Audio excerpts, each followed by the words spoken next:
Eu sou Andressa Messias, eu sou médica, sou psicóloga e hoje eu vim aqui para falar sobre TDAH em adultos. Será que é diferente das crianças? Fica nesse vídeo que em poucos minutos você vai descobrir. Vamos falar dos critérios diagnósticos, das comorbidades, da prevalência e do tratamento. Para começar, a gente vai falar dos critérios diagnósticos com base no DSM-5. Então ele traz lá os critérios de A a E. A, B, C, D, E, que devem ser preenchidos para fixar o diagnóstico. Se não preenche esses critérios, não tem como você fornecer o diagnóstico de TDAH. E o critério A, ele vai trazer alguns marcadores de desatenção e de hiperatividade. Para quem é criança, tem que atingir pelo menos 5 desses marcadores, ou de desatenção ou de hiperatividade. Já para o adulto, precisa atingir 6 desses marcadores, ou de desatenção ou de hiperatividade. Por que ou? Porque o TDAH, ele pode vir classificado como um transtorno misto, que tenha tanto a hiperatividade quanto a desatenção, como pode ser um TDAH predominantemente hiperativo ou um TDAH predominantemente ansioso. O critério B que o DSM traz é o mais importante para a gente entender o TDAH em adulto.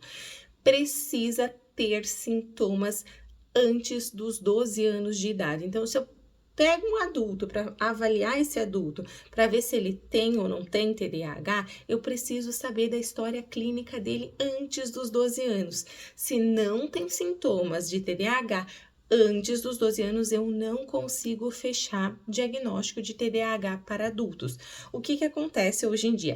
Muita gente está recebendo o diagnóstico de TDAH em adulto, mas que teve sintomas lá na infância, só que por algum motivo isso não foi verificado, ou vem de uma família negligente que não avaliou, não foi levado no médico, ou foi alguém que com muito esforço foi ultrapassando esses sintomas e chega na vida adulta sem um diagnóstico. Mas o TDAH, ele é considerado um transtorno de desenvolvimento que vem lá da infância. Então, não tem como fechar diagnóstico se o paciente só desenvolveu um déficit de atenção ou de hiperatividade só na vida adulta. Agora, vamos falar do marcador C para critério diagnóstico segundo o DSM.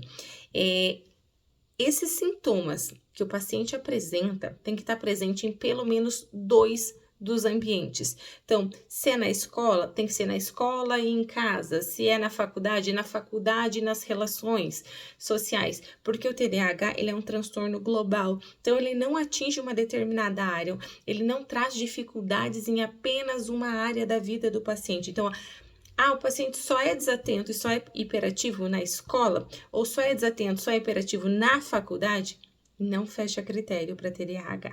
O marcador D de critério diagnóstico, ele fala a respeito dos prejuízos. Então, além de você ter as características do TDAH, os sintomas em 2 áreas da vida, que venha antes ali dos 12 anos, ele tem que apresentar prejuízos no dia a dia do adulto.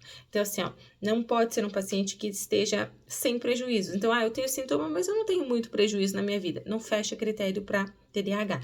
O que seriam os prejuízos? Nas áreas, geralmente, acadêmicas, no trabalho, nos relacionamentos, porque o TDAH tem sintomas que vão impactar todas essas áreas. Então, tem que haver prejuízos. E o marcador E, importante também para fechar esse critério diagnóstico, é que todos esses sintomas, esses prejuízos, não podem ser melhor explicados por outro transtorno. Por exemplo, pelo uso de substância psicoativa, por qualquer outra condição orgânica que o paciente tenha, uma psicose, não pode ser explicado por isso.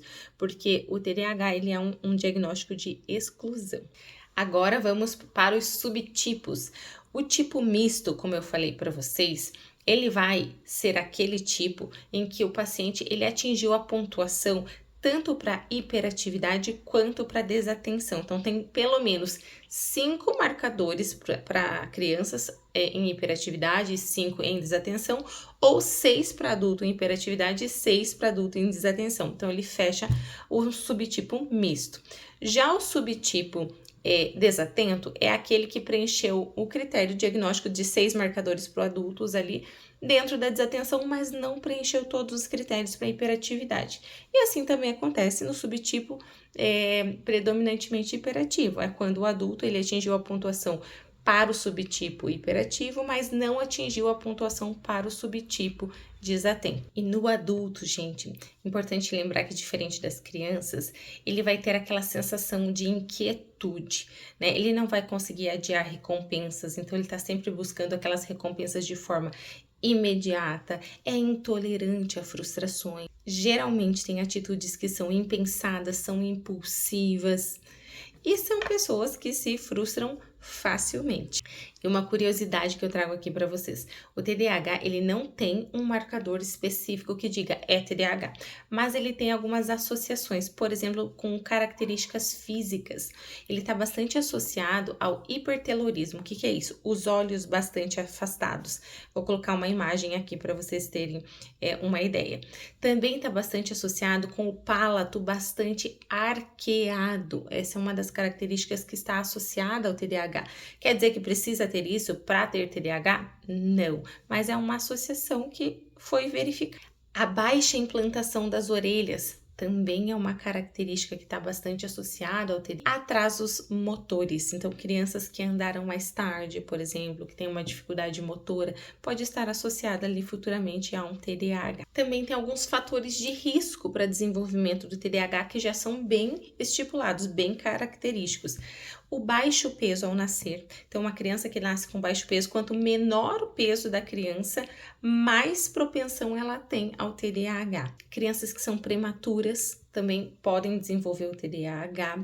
As mães que fizeram uso de tabagismo durante a gestação tem mais associação com TDAH, é um fator de risco bastante importante.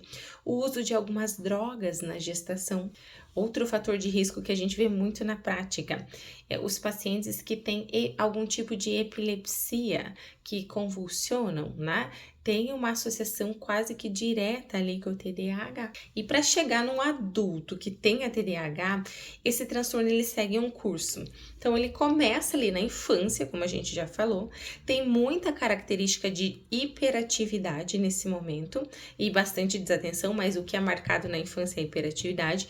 Quando ele vai para a fase da adolescência, isso acaba se resolvendo um pouco, né? Tem ali uma associação com adolescentes que podem desenvolver um TOD, né, um transtorno opositivo desafiante, mas o TDAH tende a se resolver, ficar um pouquinho mais de sintomas de desatenção ali, e na vida adulta quase que não há hiperatividade, mas sim a desatenção. Pode haver, né, um quadro misto ali, mas a grande maioria dos adultos são classificados com o subtipo desatento e não hiperativo.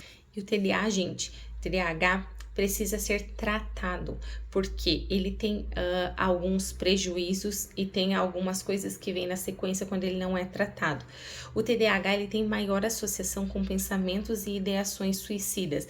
Quem tem TDAH está mais propenso a desenvolver esse tipo de pensamento e tentar fazer tentativas de suicídio, por exemplo. Também é um marcador importante para a gente ver que precisa de tratamento a baixa escolaridade. Quem tem TDAH geralmente tende a ter uma baixa escolaridade, um insucesso acadêmico, fazendo com que o paciente ele abandone, né? Ele tem muita dificuldade ali ou na escola ou na própria faculdade, então ele acaba abandonando. Lembrando que ele tem bastante intolerância à frustração, ele não vai ser aquele paciente que vai confrontar muitas dificuldades. Na maioria das vezes ele acaba desistindo, então precisa de tratamento. É uma pessoa que sofre muita rejeição dos pares, então ele acaba também desenvolvendo algum tipo de prejuízo, de insucesso dentro dos relacionamentos. As pessoas com TDAH se separam mais, têm mais divórcios, por exemplo.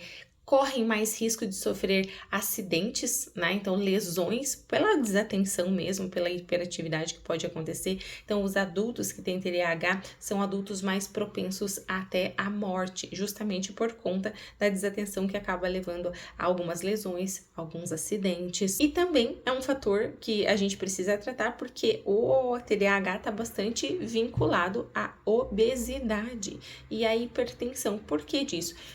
Aí vem uma teoria e dizer que a frustração que leva o TDAH faz com que muitas pessoas desenvolvam ansiedade, que é uma comorbidade muito encontrada em quem tem TDAH, que acaba descontando ali na alimentação.